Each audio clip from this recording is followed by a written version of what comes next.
В степи, где горизонт не знает края, росло одно дерево. Оно не помнило, кто его посадил, и не знало, кто его ждет. Ветер часто приходил сюда, но редко оставался. Мир проходил мимо, быстро, шумно, не оглядываясь. Иногда ему казалось, что рядом есть кто-то еще.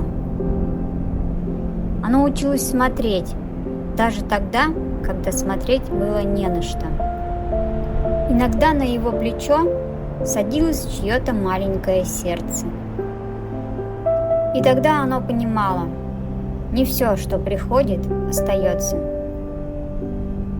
Но ночью степь начинала говорить. И дерево слышало, оно не одно в своей тишине.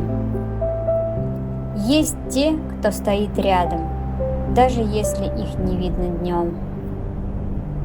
Их корни касаются глубже, чем можно представить. Иногда достаточно просто стоять и ждать. Потому что ветер приносит не только одиночество. Иногда он приносит того, кто будет слушать вместе с тобой.